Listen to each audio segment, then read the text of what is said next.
Well, we've had the car 5 days and the time has come to stick the UK's cheapest 350Z turbo on the dyno. We're going to see what it's doing. It might blow up, who knows. So let's see what happens.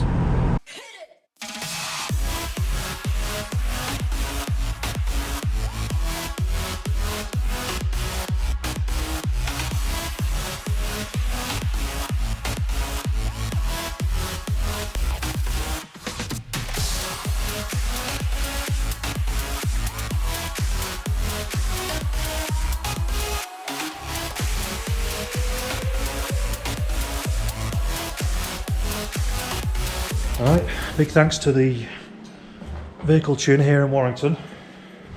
If you've got a diesel, we use them for all our diesel stuff. Our petrol stuff is usually running on a funny ECU, so I mean this one might go down to Horsham, it might go locally.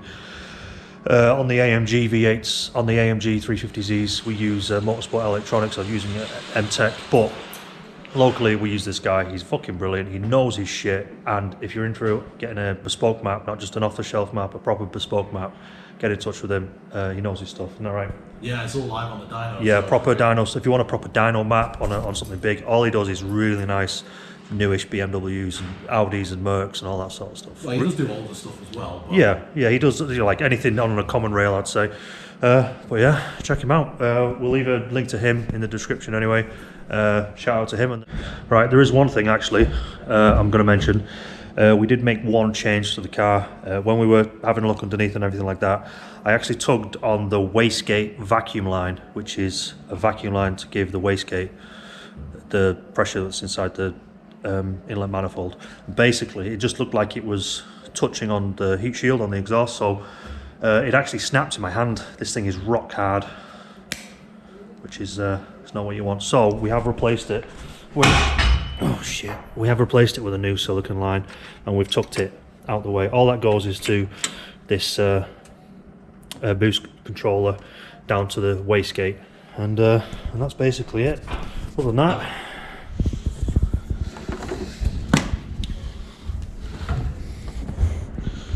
we're using all 72 meters.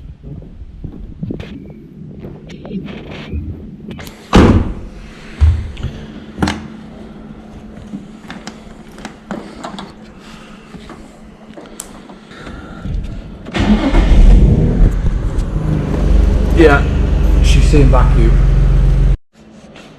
Alright, so we've just checked everything, thrown some straps on it. I'll explain what we're doing with the exhaust because we've not touched the exhaust yet. We want a base map. We want a baseline for the power run. So what that means is, obviously we've got the dyno graph that came with the car, but that's no good because if we dyno it, if we look at the previous dyno graph and then we look at the new dyno graph that this produces, we're not going to know because there's too many variables between dynos. A dyno down south 6 months ago is going to be different to a dyno now. But this place is really local to us, so we're going to dyno it now as it is. Basically, obviously it's not stock, but it's unmodified to us. We've not touched it yet. So we're going to get a baseline, see what it does, see how bad it is, see if it blows up, and then we're going to change the exhaust, change a few other things, and then see how it goes. So we're just about to do a run. We'll just set it up and that for Christian, so we can jump in and start spinning it up. Alright mate, whenever you're ready. Yeah.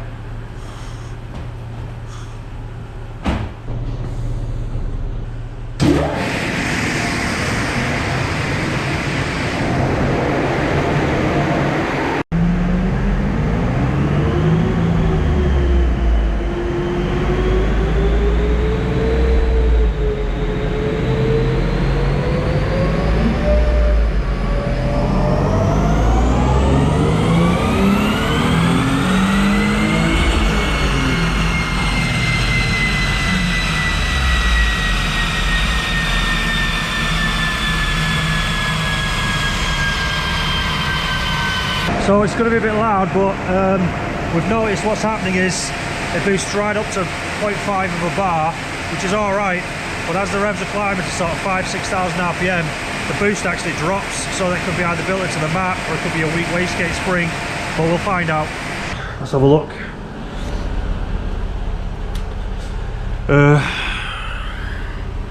300.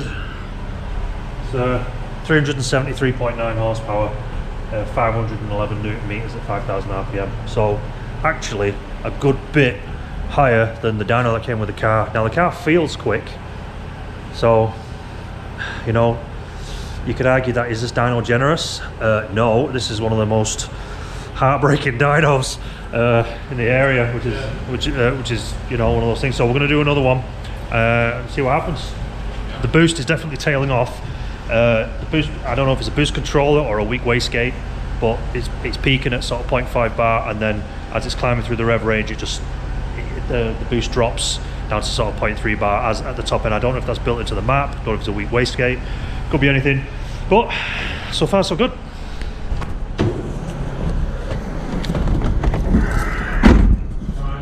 All right, run number 2.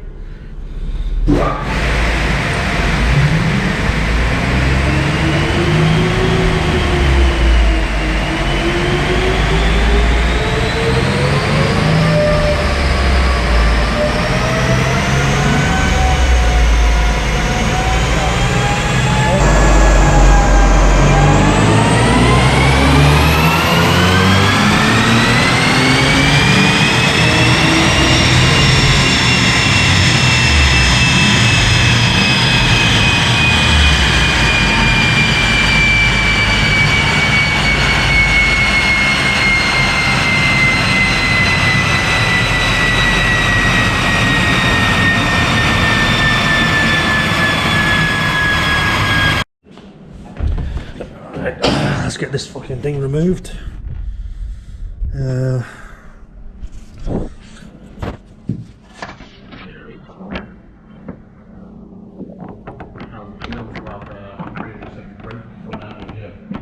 Sleeper 350 convertible. I still feel like a hairdresser, mate. These cars have props on the bonnets, you know. So something to bear in mind, it's not all good news. We don't know what the air fuel ratio is doing. We don't know what the management is. We don't know how close it is to blowing up still. We just know it develops good power. It's fairly clean. It's not great. It could be worse. It drives nice. So if you're half interested in where we go with this car, subscribe. It's going to be an interesting couple of weeks. We got full exhaust system plans, Plenum spacer. We're going to figure out what management is on there, figure out what the boost is doing, because we don't want to have the boost right at 0.5 bar all the way up to because it might run over 400 horsepower, then we might end up bending rods and all that sort of stuff. At the moment the car's really reliable. It's actually got on fuel as well. It seems to develop good power, 365, 370 horsepower, pretty good. So we're going to look at the performance side of things, and then we're going to look at style. We're going to either change the suspension out or put some new coilovers on there or something like that. Wheels, body kit, paint. It's going to be good.